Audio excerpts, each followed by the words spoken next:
You are now watching Believe. Do you believe? All right, welcome in. It's the Believe in Commanders show. Thank you guys for checking us out. We are previewing week 3. It's already week 3 in the NFL. I'm Brian Murphy, as always, joined by my guy, AAA Anthony Armstrong. How are you doing, my friend, in the middle of the week?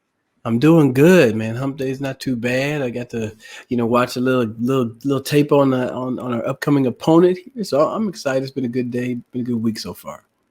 Yeah, we're going to break down the Commanders and Eagles in just a sec.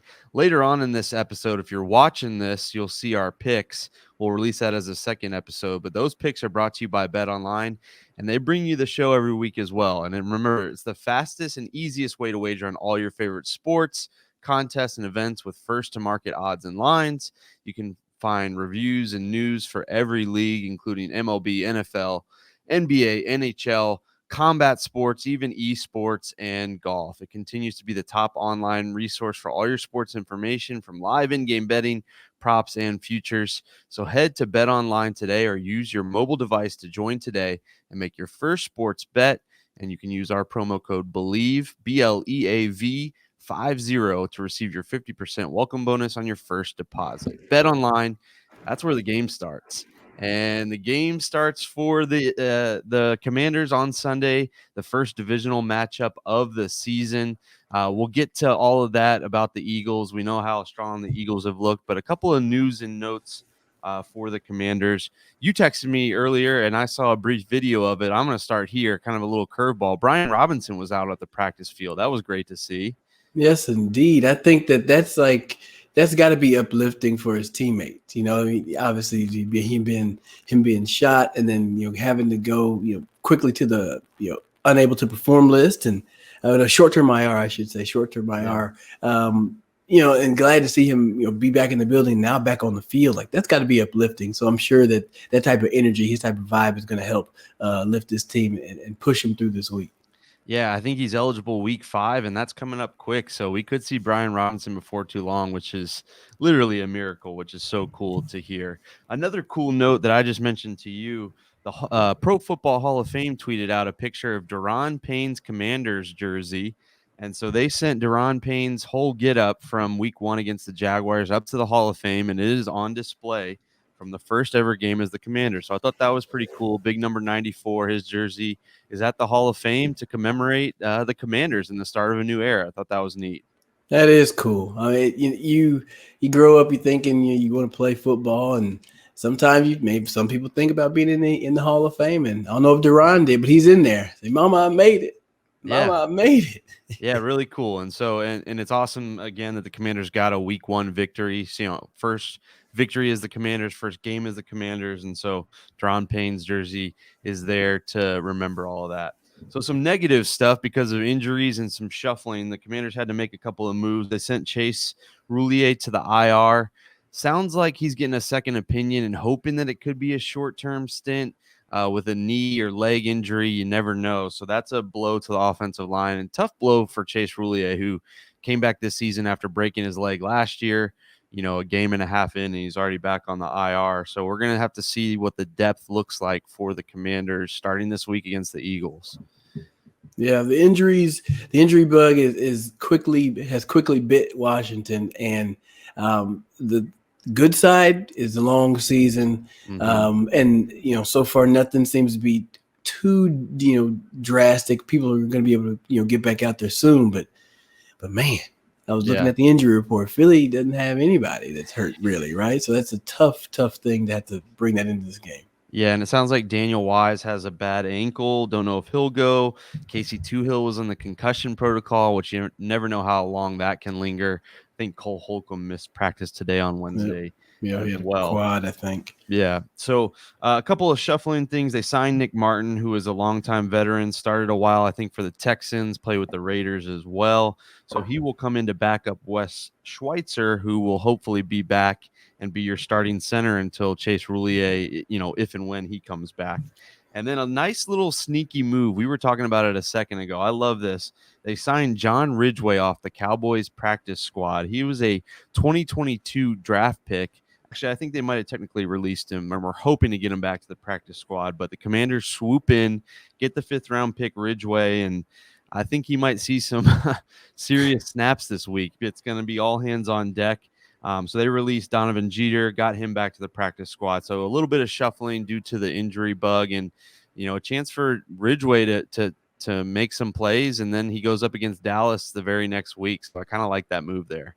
Yeah, you think about bringing in, a guy like Ridgeway. I'm sure don't know the tape on him, but there's value in him being a 5th round draft pick, and then also be able to take him from a division rival like that's big as well. And so obviously they moved Jeter to the practice squad. They had to release him to do it, so he's going to still be in the system and he'll still be around. And it's easy to activate somebody and bring him up should they need that extra depth at D-line, which could end up being a possibility. So congrats to Ridgeway, and hope you're ready to go because you got a matchup this week. The thing I know is that he played in the SEC, and I will always take an SEC defensive lineman. What makes me nervous is if you go to the Commanders' website and pull up their roster, a couple of their guys don't have a picture, probably because they haven't been in the building long enough to get a Commanders picture made. That's a little shaky when guys without pictures are going to be suiting up for you on the 53-man roster on Sunday. So a little nerve-wracking there. Did they at least give him numbers? They did. So actually, okay, I thought so. Donovan Jeter wore 91 this past Sunday in Detroit. They said, "See ya, you're on the practice squad." And Ridgeway came in and took 91. Sam Martin's number 60 for those number geeks like me out there. Well, it's a lot easier to replace the nameplate on the back. Sure. Right? You see these little seams. You can take these seams out. And it's already a big guy, right? Yeah. So it's like, hey, this is an interchangeable number and position, right? So, hey, I'm sure Donovan Jeter is not tripping if he has to change to a triple-digit number to be on practice squad. So he'll be good. He'll be good. Yeah. So speaking of the Eagles, those two guys, Ridgeway and Martin, might be out there for the Commanders in D.C. as a divisional slate kicks off with one of the tougher teams that I've watched through 2 weeks in the NFL. The Eagles were on Monday Night Football, the split screen. I thought that was kind of interesting. The doubleheader kind of split screen there. They were going back and forth between the Bills and Titans and Vikings and Eagles, and it was all Eagles. They dominated Kirk Cousins. The defense looked good. Jalen Hurts obviously looked good and continues to get better. Just initial thoughts, Anthony, on this Eagles team. I think they're a tough opponent. It's going to be a big task on Sunday. It will definitely be a big task for Washington, but it's one of those ones where there is a recipe for success, and we'll go over that a little bit. What I think that the team needs to do, but Philadelphia as a team, they've made a whole bunch of moves to help bolster the team and build around Jalen Hurts. I mean, this is his opportunity to show that he can lead, show that he can actually take this team to the promised land. I mean, you go in the draft, you trade during the draft to get A.J. Brown. So you bring him in another talented receiver across from Devontae Smith.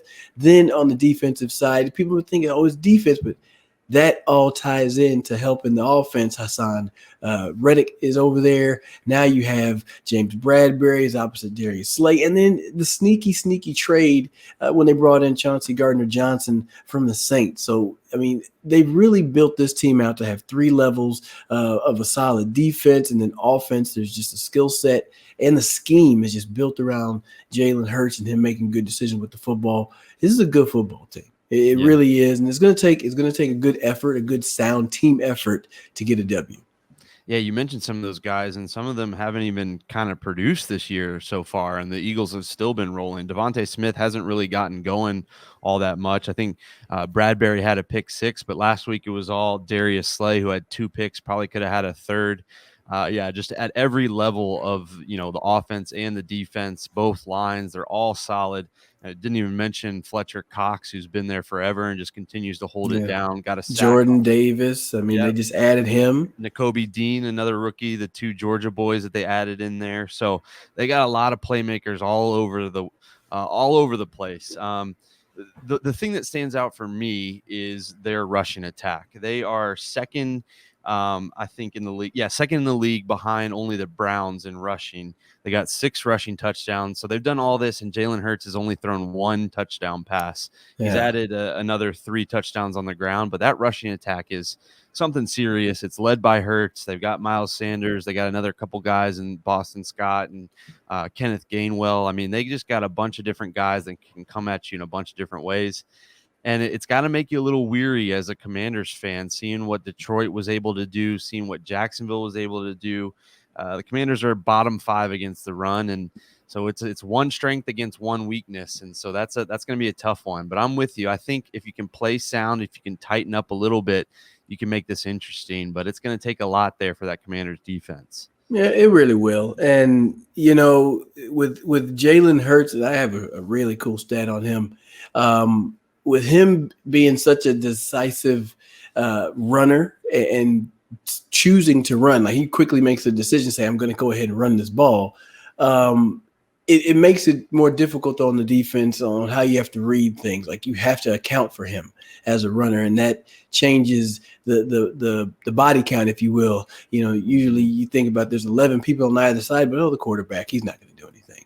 Yeah, well, this quarterback is going to run, and so now he technically could have 10 blockers out there. So it makes it difficult on defenses, but it doesn't mean that he cannot be stopped.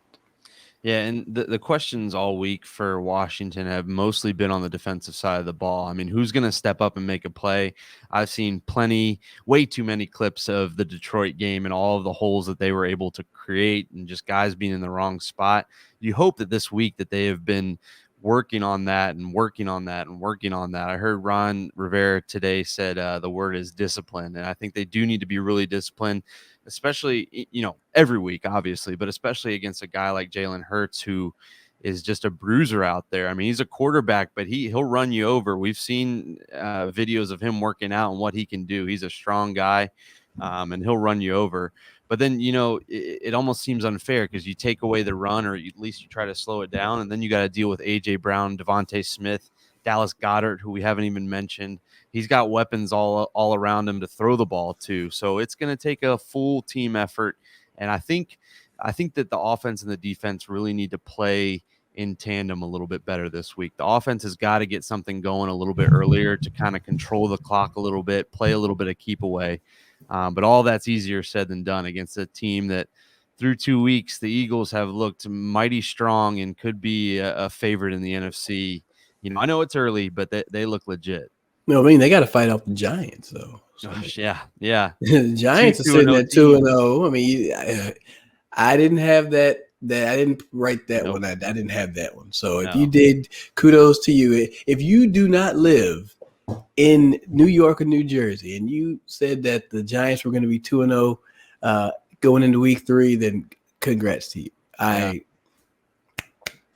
take my hat off because I didn't see it. I didn't think it was going to happen. But hey, but it is what it is. It is what it is. So what specifically are some of the bigger matchups? Obviously, we know, full picture, big picture, it's defense against offense. It's slowing down their running game. It's trying to make some big plays against the Eagles defense. But what are some matchups that you're kind of looking at, maybe individually or even unit versus unit? Well, we can start with all the big ugly guys, right? Right. I'm talking about, in this instance, Washington's O-line versus the D-line and almost just the whole front against the Eagles. So obviously we mentioned Fletcher Cox, Jordan Davis. You got Brandon Graham. He's still out there. Hassan Reddick, Josh Sweat, Pro Bowl. I mean, there's a lot of talent. And this is going to be an aggressive unit overall. So this O-line is going to have to be able to handle the blitz. They're going to have to find a way to keep Carson Wentz upright. And they did a good job of week 1. And then week 2, Detroit brought that pressure. Mm-hmm. And the one thing that's about this league is if they smell some blood in the water, they taste some blood in the water, they are going to go back and attack it. So you can anticipate seeing pressure early and often with this Eagles defense. So being able to handle the pressure, handle the blitz, and hell, in the running game, find a way to create some movement. That's a big matchup that I'm going to be paying attention for sure. Yeah, that we've been talking all about the Eagles rushing attack, but I think for me, the Washington rushing attack has got to get going. I think Antonio Gibson has 80-something yards through 2 games. I know that Carson Wentz has slung it around a little bit, and that's kind of been the game plan. But this rushing attack has got to do something, kind of keep the Eagles off the attack mode. help to maybe make the defense sit back a little bit and rethink some things, because right now the Commanders rushing attack seems to be non-existent.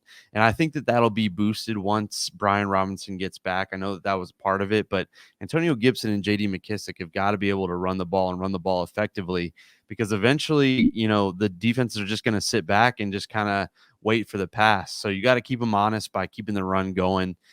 So as much as we're going to see the Eagles rushing attack, I want to see the Washington rushing attack kind of get after it as well. But I will say though, when you want to jump in there, when you're going to see the pressure, you have to be able to have outlets to handle that pressure, because you can get somebody out of the blitz. Like somebody can pressure all you want, and it gets difficult to run into that. So another matchup is Scott Turner. Like, hey, let's not just run the ball into an 8-man box just because, because it's we need to run the ball. If you can see that something else is coming, let's get the ball to somebody else quick. Make something else happen quickly. You'll get those guys out of that aggressive box, out of that blitzing, if you're able to handle the blitz. If you can't handle it, like last week, this is a thing. Like, you got to think Carson and Scott Turner and the O-line, everybody has to be on the same receivers, be on the same page and understand the ball has to come out quick to handle these blitz situations, and they will see this early and often. I promise you.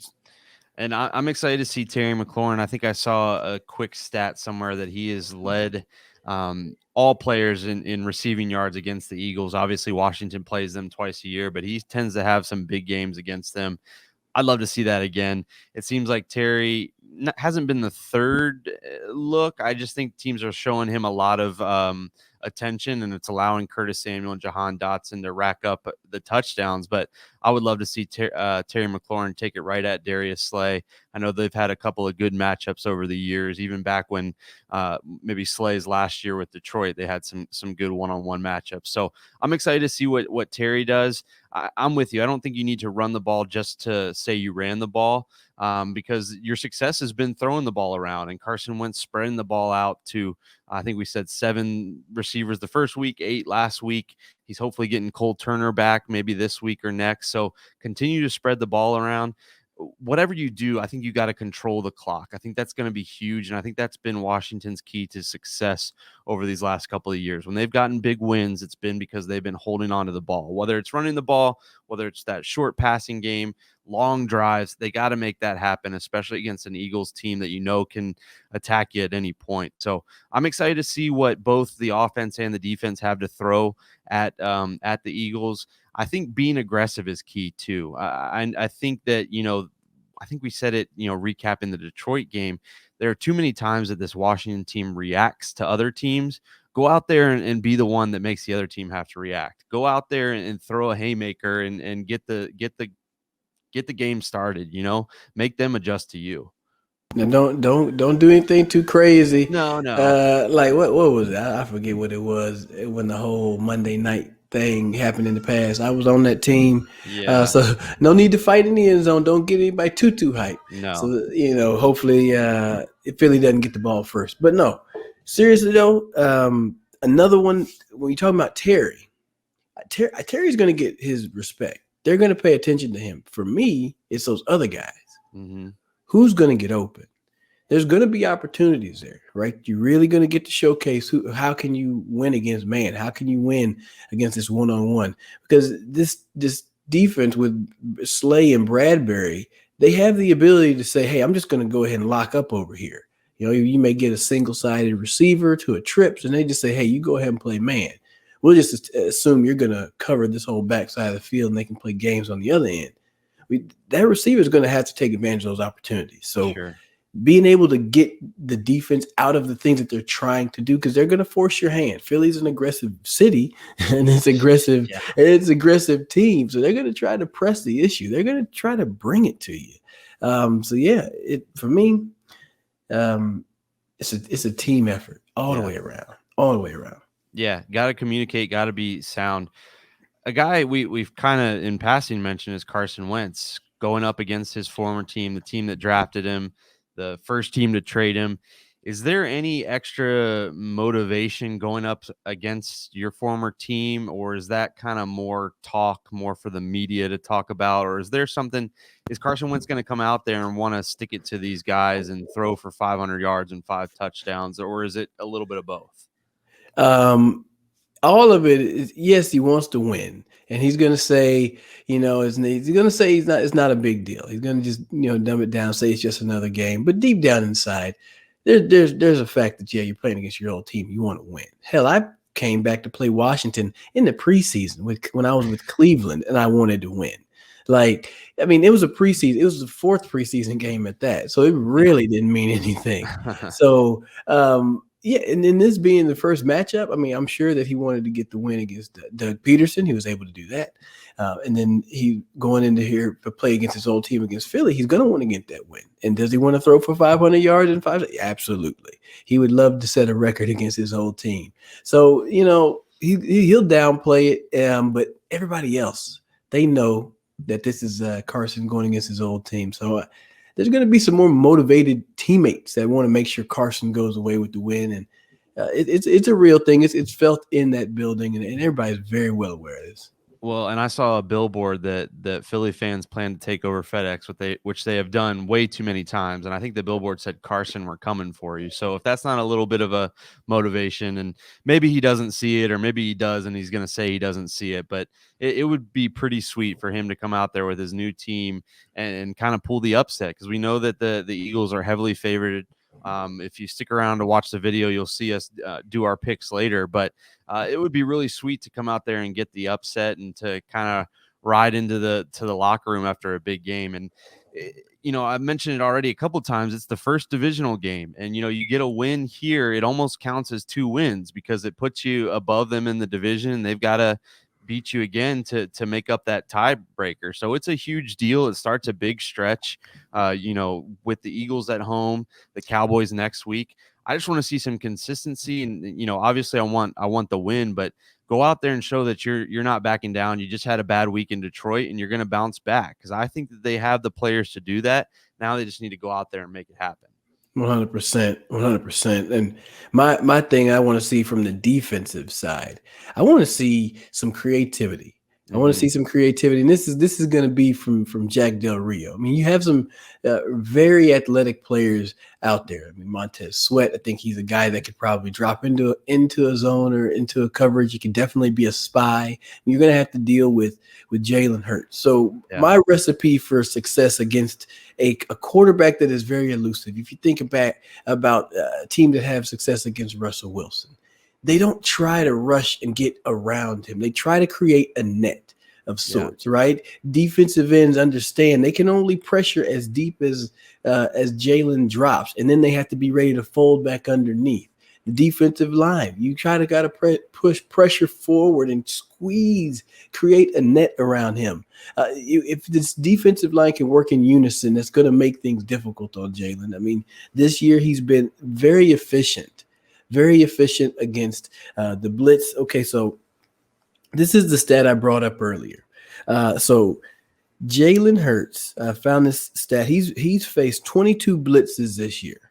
Okay, he's faced 22 blitzes, and there's been 15 pressures. So that's like hits, sacks, hurries, right? Sure. 15 pressures. He has 14 scrambles on these blitzes. I don't understand how these numbers. Well, I guess he probably may have gotten out. He may have gotten hit. Either way, he has 14 scrambles for an average of 6.4 yards per carry. That's a total of 89, almost 90 yards. Okay, so he hurts teams that don't have clear rush lanes. Right. You saw how week 1 Detroit, there was a lot of really deep pressure, but he was able to step up and slide out and escape the pocket. Mm-hmm. And plus, when you're playing man back there, the DB's backs are to the quarterback, so they don't see him escape. They don't react to those things as quick. So that is the problem when you play man. But then when you go play zone like Minnesota did for the entire first half, you don't get pressure with your 4 people. Then he picks you apart in the zone. So you have to find some sort of creativity, mix and match some things. They're going to spread you out across the board. There are going to be gaps around here. So trying to make it a little bit more difficult on Jalen is going to be your best bet. I mean, you got to come up with something. And let me finish this. I'm sorry. In comparison, just so if you don't understand, this is kind of a first stat for me, but in comparison, Carson Wentz has faced 34 blitzes. And so just so y'all know, Carson's thrown the ball probably about 20 some odd more times than Jalen, but he's faced 34 blitzes. He's had 18 pressures. He has 5 scrambles. So he's only been able to get out and scramble 5 times. It's an average of 7.4, so it's a good average, about 37 yards. Yeah. But Jalen finds a way to get out of the pocket. He's done it 14 times. So I don't know. That's a big thing. Be sound on the defense. Create that net. Well, I think it goes back to Ron Rivera saying discipline. You got to be disciplined. Just because you get upfield and beat your guy doesn't mean that, you've won. You got to make sure that Jalen Hurts isn't sneaking through there, going off for 25 yards up the middle too. So I think discipline is huge. I think one thing, and I think he is going to be a key if the Commanders can pull it off. Cam Curl sounds like he's going to play.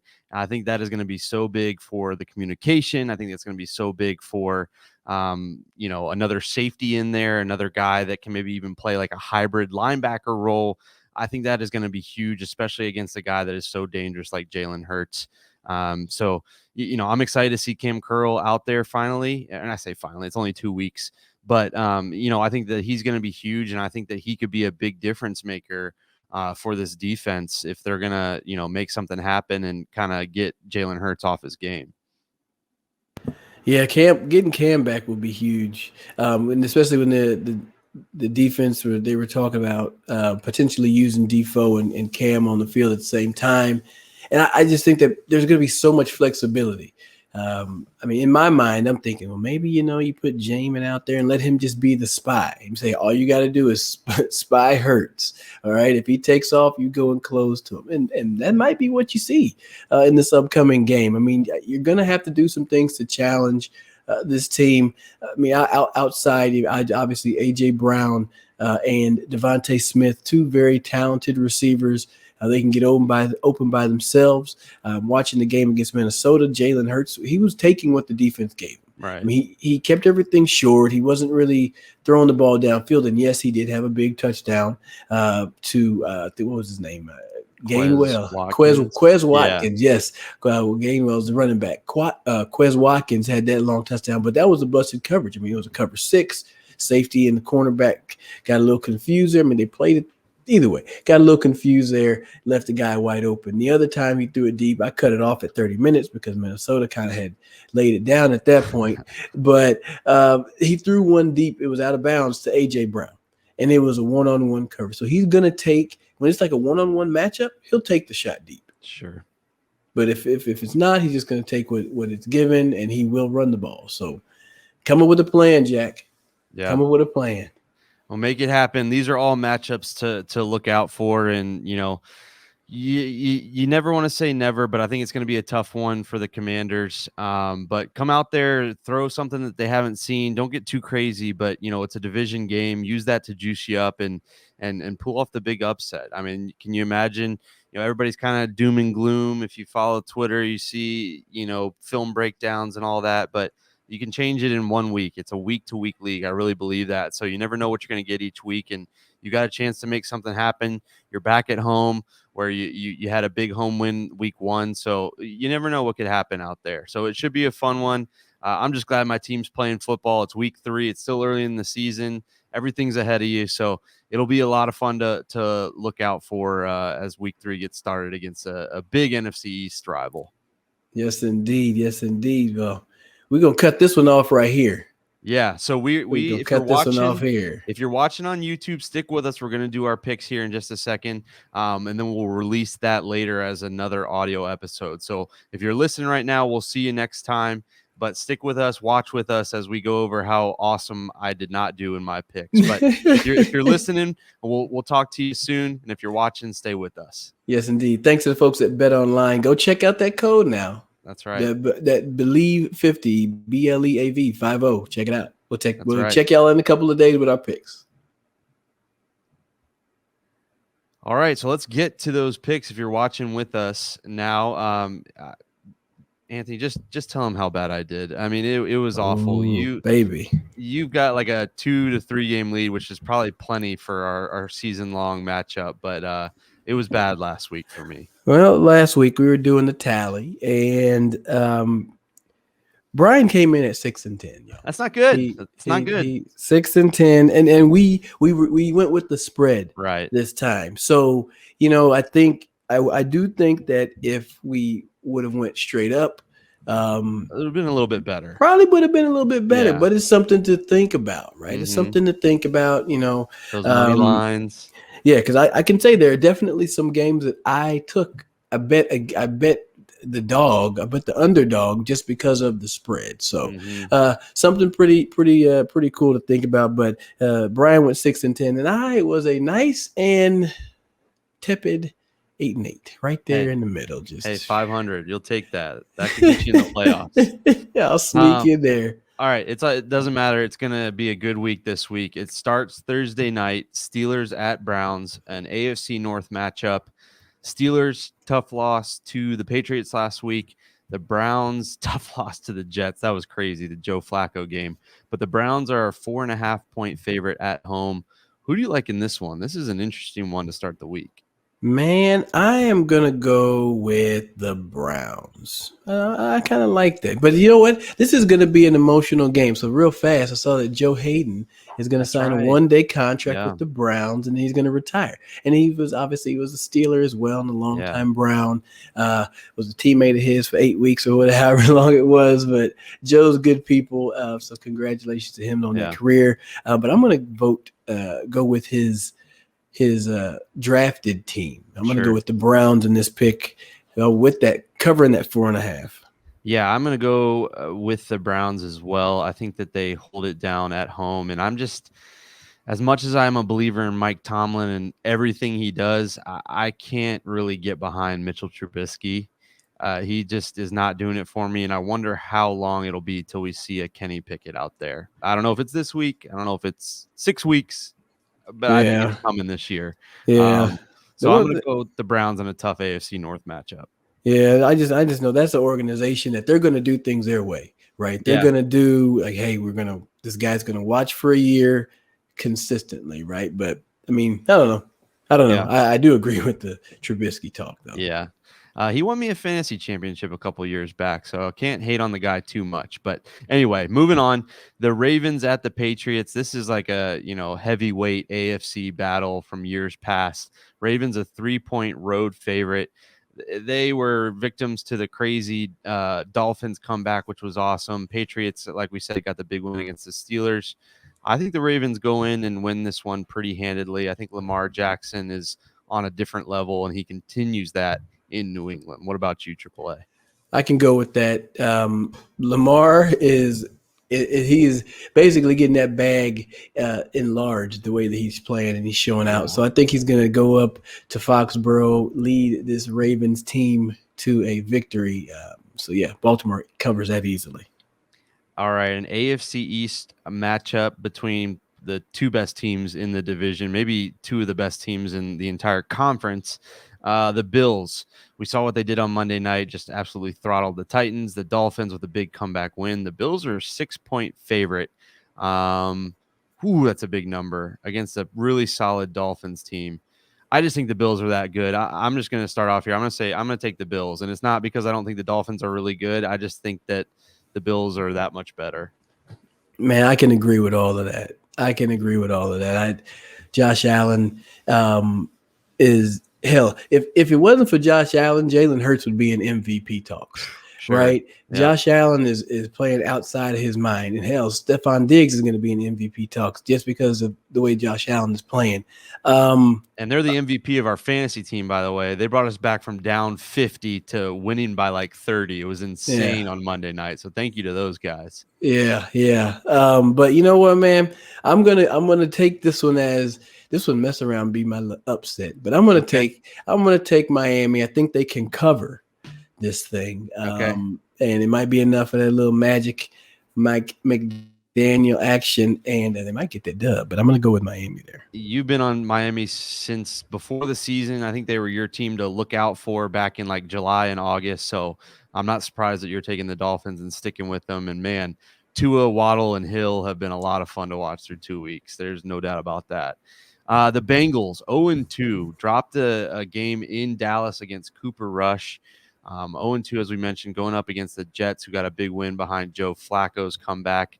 They are a 5-point favorite on the road. Who you got, Cincy and the Jets? What's his name? Joe and the Jets. Joey and the Jets. I'm taking the Jets, man. Gang Green. I think they can get this. I think they can get this W. Sums up with Cincy, so I think they can get this dub.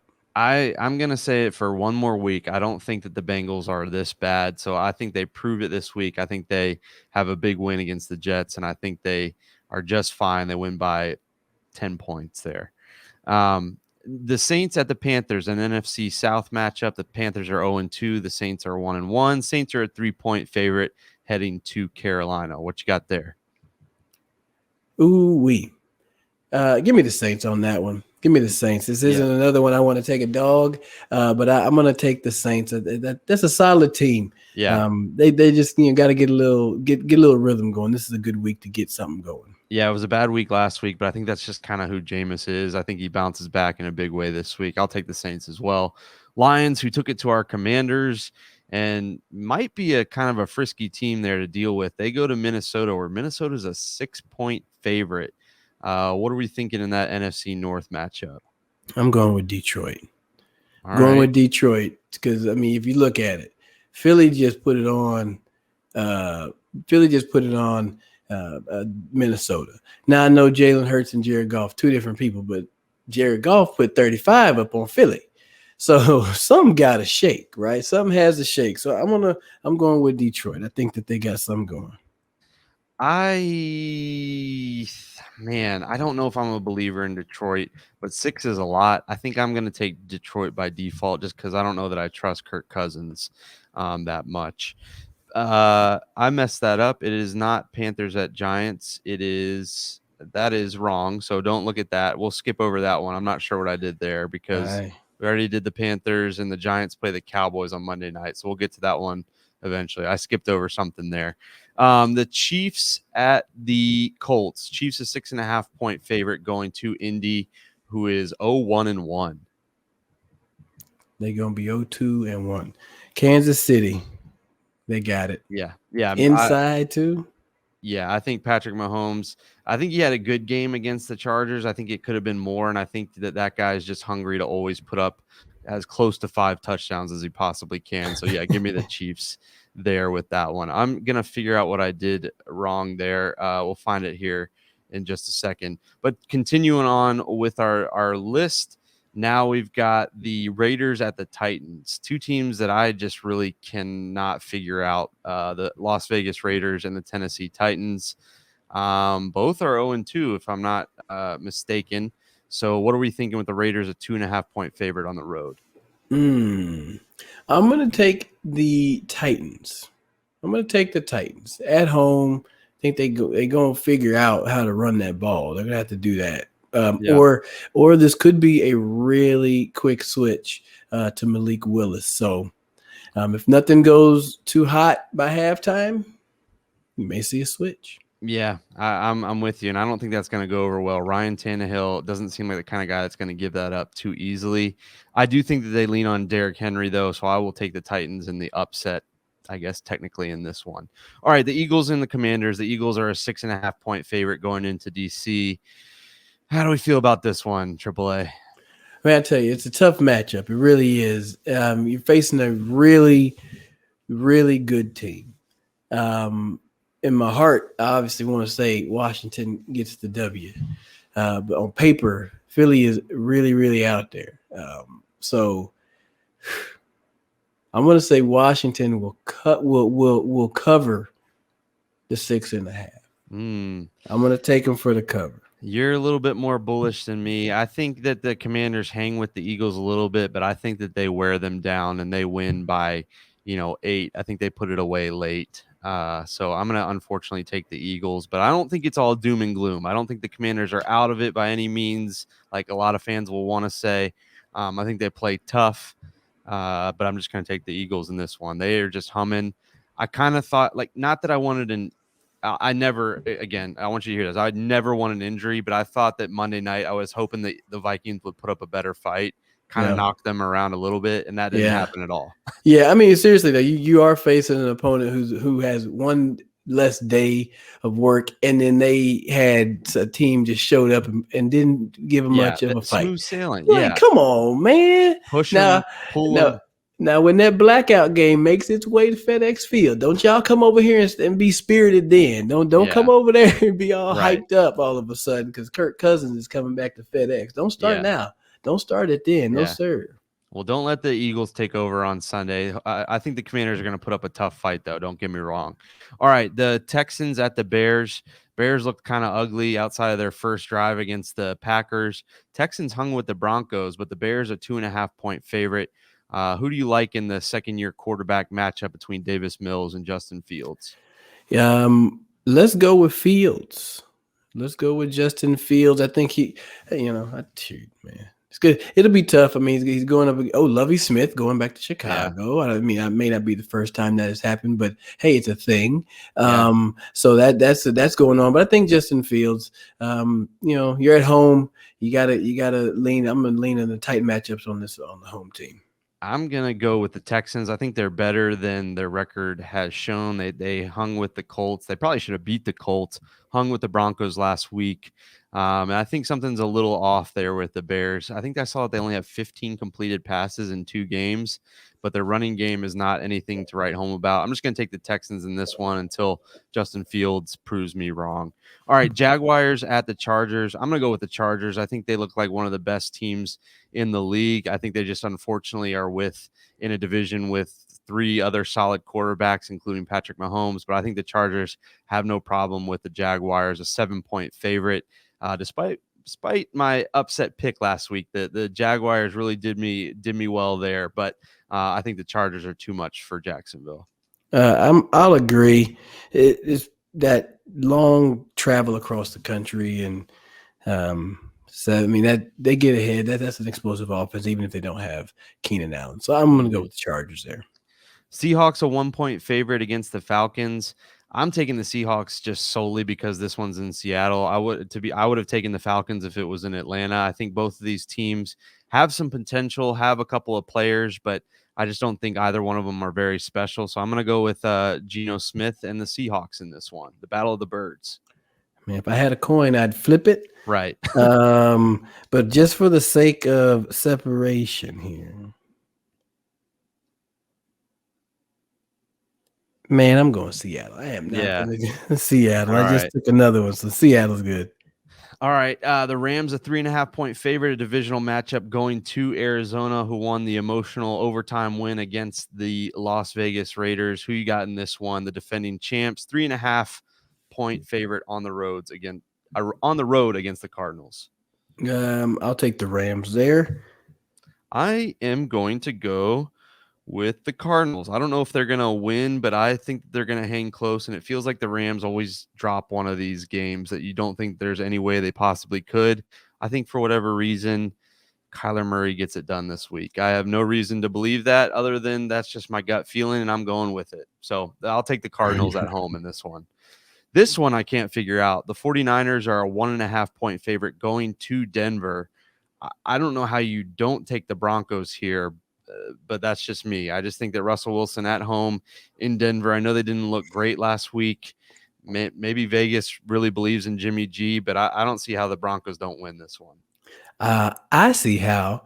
Is that the 49ers, they have more history with Russell Wilson than the Denver team does, right? They know more about Russell Wilson having played against him for all those years in the division.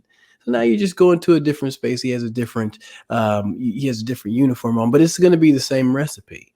I think that this San Francisco team has that little bit of an edge. So I'm going to take the 49ers. I think they can beat this team. I think they can cover that.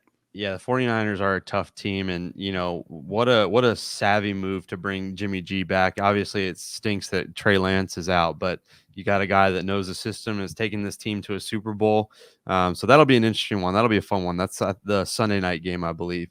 And then an NFC East matchup to round out the weekend. Sounds like it'll be at least Cooper Rush for one more week, leading the Cowboys at least one more week, going to the Giants, who we already mentioned is in a surprise 2-0 team. Do the Giants make it 3-0 at home, a 1-point favorite against the hated Cowboys? No, I don't think so. I don't You're think taking so. the Cowboys. Taking the Cowboys. I think that Micah Parsons is a daggum, like he's like T1000, man. Yeah. And I just feel like there's going to be a key play in the game where he like affects a throw and then Trevon Diggs just snags it, and like that's going to be it. But it'll be a hell of a game. I do think it'll be a hell of a game. Cooper Rush isn't going to force anything. He's not going to do anything outside of his wheelhouse. And he's going to rely on the rest of the playmakers to make something happen. But I think Dallas will get it done. I never would have thought it, never would have believed it, but I think the Giants are 3-0 after 3 weeks. I don't know how they've done it, but I think on Monday night, Saquon Barkley is going to have a huge game. I think he's going to want to show that he is back and better than ever. I agree with you. I don't think Cooper Rush is going to push it, but I just think the Giants are motivated, and I think they're going to want to make a statement at home against a hated division rival. Somehow, even though I don't know that they're contenders or real, but I think the Giants will be undefeated through 3 weeks, which is crazy to say. So that is crazy to say. Just real quick tally. I went through. There's 7 differences. We have 7 games that are different. So this is going to make or break. This is my comeback week. or I'm going to take a lead, one of the two. Or I'm telling you right now to just flip my picks, and then you'll have a huge winning record. One of the two is going to happen. That would mean pick mine. That would mean. Oh man. Well, we're grateful for Bet Online. It's fun to talk about these lines and see all the different things that can happen. We all feel like we're confident in our picks until the games start happening. So check out Bet Online. Remember to use our promo code BELIEVE50 scrolling across there on the screen. Can't wait for NFL action week 3 starting Thursday night. We'll be watching. Whoa. Don't forget to set your fantasy lineups. That's right. Yeah, like the 2-0 team Commanders in the Believe Fantasy League. Who would have thought? Look at us. We got a chance potentially to start Jahan Dotson and Terry McLaurin with Mike Evans out. We'll have to talk off air how you feel about that. But looking for a chance to go 3-0, take a commanding lead. No pun intended. Tweet us what you think.